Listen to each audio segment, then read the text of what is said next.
ಎಲ್ಲರಿಗೂ ನಮಸ್ತೆ. Day by day Kannada ಚಾನಲ್ಗೆ ಸ್ವಾಗತ. ಒಳ್ಳೆಯ ಸಮಯ ಬರುವುದಕ್ಕೂ ಮುನ್ನ ಯಾವೆಲ್ಲ ಸೂಚನೆಗಳು ಸಿಗುತ್ತವೆ ಅನ್ನುವ ಮಾಹಿತಿಯನ್ನು ಇವತ್ತಿನ ವಿಡಿಯೋದಲ್ಲಿ ತಿಳಿಯೋಣ. ಮನೆಯಲ್ಲಿ ಒಂದೇ ಜಾಗದಲ್ಲಿ 3 ಹಲ್ಲಿಗಳು ಕಂಡುಬಂದರೆ ಅದು ಮುಂದೆ ಒಳ್ಳೆಯ ದಿನಗಳು ನಮಗಾಗಿ ಆಗಮಿಸುತ್ತಾ ಇದೆ ಅನ್ನುವುದರ ಒಂದು ಸಂಕೇತವಾಗಿದೆ. ಬ್ರಾಹ್ಮಿ ಮುಹೂರ್ತದಲ್ಲಿ ಅಂದರೆ ಬೆಳಗಿನ ಮುಂಜಾನೆಯ ಸಮಯದಲ್ಲಿ 4 ಗಂಟೆಯಿಂದ 6 ಗಂಟೆಯ ಒಳಗೆ ಒಳ್ಳೆಯ ಕನಸುಗಳು ಬಿದ್ದರೆ ಒಳ್ಳೆಯ ದಿನಗಳ ಆಗಮನದ ಸಂಕೇತವಾಗಿದೆ. ಅವರ ಜೀವನದಲ್ಲಿ ಇರುವಂತಹ ಕಷ್ಟಗಳು ದೂರವಾಗಿ ಸುಖ, ಶಾಂತಿ, ನೆಮ್ಮದಿ ಲಭಿಸುತ್ತದೆ ಅನ್ನುವುದರ ಒಂದು ಸೂಚನೆಯಾಗಿರುತ್ತದೆ. ಹಾಗೆಯೇ ಮನೆಯ ಒಳಗೆ ಕಪ್ಪು ಇರುವೆಗಳು ಸಾಲು ಏನಾದರೂ ಸಡನ್ನಾಗಿ ಕಂಡು ಬಂದರೆ ಅದು ಕೂಡ ಒಳ್ಳೆಯ ದಿನಗಳು ನಮಗಾಗಿ ಕಾದಿರುತ್ತವೆ ಮುಂದಿನ ಜೀವನದಲ್ಲಿ ಅನ್ನುವುದರ ಒಂದು ಸಂಕೇತವಾಗಿದೆ.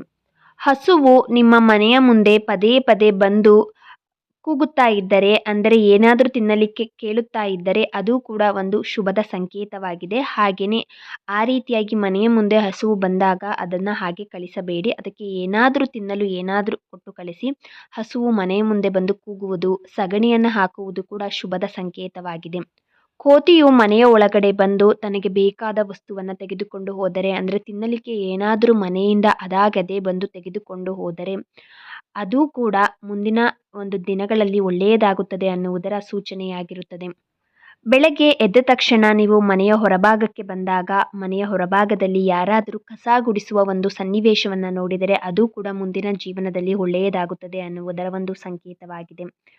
ಹಾಗೆಯೇ ಯಾವುದಾದ್ರೂ ಒಂದು ಮುಖ್ಯವಾದ ಕೆಲಸಕ್ಕೆ ಮನೆಯಿಂದ ಹೊರಡಬೇಕಾದರೆ ಗೋಮಾತೆ ಅಥವಾ ಸಾಧು ಸಂತರು ಏನಾದರೂ ನಿಮಗೆ ಎದುರಿನಲ್ಲಿ ನಿಮಗೆ ಸಿಕ್ಕರೆ ಅದು ಕೂಡ ತುಂಬಾ ಒಳ್ಳೆಯದು. ನೀವು ಯಾವ ಕೆಲಸಕ್ಕೆ ಅಂತ ಹೋಗ್ತಾ ಇರ್ತೀರೋ ಆ ಕೆಲಸದಲ್ಲಿ ಯಶಸ್ಸು ಅನ್ನೋದು ಆಗುತ್ತದೆ. ಹಾಗೆಯೇ ಆ ಕೆಲಸವು ಪೂರ್ಣವಾಗುತ್ತದೆ ಅನ್ನುವ ಒಂದು ನಂಬಿಕೆ.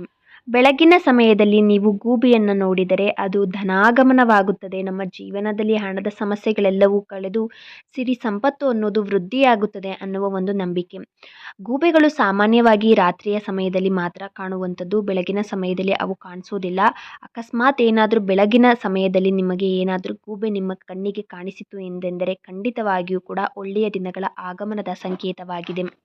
ಮಂಗಳವಾರ, ಶುಕ್ರವಾರ ಅಥವಾ ಮುಂಜಾನೆಯ ಗೋಧೂಳಿ ಸಮಯದಲ್ಲಿ ಯಾರಾದರೂ ನಿಮ್ಮ ಮನೆಗೆ ಬಂದು ಹೂವನ್ನು ಏನಾದರೂ ಕೊಟ್ಟರೆ ಅದು ಕೂಡ ನಿಮ್ಮ ಮುಂದಿನ ಜೀವನದಲ್ಲಿ ಒಳ್ಳೆಯ ದಿನಗಳು ಬರುತ್ತವೆ, ಒಳ್ಳೆಯದಾಗುತ್ತದೆ ಅನ್ನುವುದರ ಒಂದು ಶುಭ ಸಂಕೇತವಾಗಿದೆ. ಹಾಗೆಯೇ ದೇವರ ಪ್ರಸಾದ ಆಗಿರ್ಬೋದು, ಯಾರಾದರೂ ಒಬ್ಬರು ನಿಮ್ಮ ಮನೆಗೆ ಅದನ್ನು ತಂದು ಕೊಟ್ಟರೆ ಅದು ಕೂಡ ಶುಭದ ಸಂಕೇತವಾಗಿದೆ. ದೇವರಿಗೆ ಪೂಜೆ ಮಾಡಬೇಕಾದರೆ ದೇವರ ಬಲಭಾಗದಲ್ಲಿ ಹೂವುಗಳು ಬಿದ್ದರೆ ಅದು ಕೂಡ ಶುಭದ ಸಂಕೇತವಾಗಿದೆ. ನೀವು ಏನು ಅಂದುಕೊಂಡು ಪೂಜೆಯನ್ನು ಮಾಡ್ತಾ ಇರ್ತೀರಾ, ನಿಮ್ಮ ಮನಸ್ಸಿನಲ್ಲಿ ಯಾವ ಒಂದು ಕಾರ್ಯ ಸಿದ್ಧಿ ಆಗಬೇಕು ಅಂತ ಇರುತ್ತೋ ಅದು ಖಂಡಿತವಾಗಿಯೂ ಕೂಡ ನೆರವೇರುತ್ತದೆ. ಹಾಗೆಯೇ ನೀವು ದೇವರಿಗೆ ಹಚ್ಚಿದಂಥ ದೀಪವು ಶಾಂತವಾಗಿ ಉರಿಯುತ್ತಾ ಇದ್ದರೆ ಅದು ಕೂಡ ಶುಭದ ಸಂಕೇತವಾಗಿದೆ. ಒಳ್ಳೆಯ ಸಮಯ ಬರುವುದಕ್ಕೂ ಮುನ್ನ ಈ ಎಲ್ಲ ಸೂಚನೆಗಳು ಒಬ್ಬ ಮನುಷ್ಯನ ಜೀವನದಲ್ಲಿ ಕಂಡುಬರುತ್ತದೆ.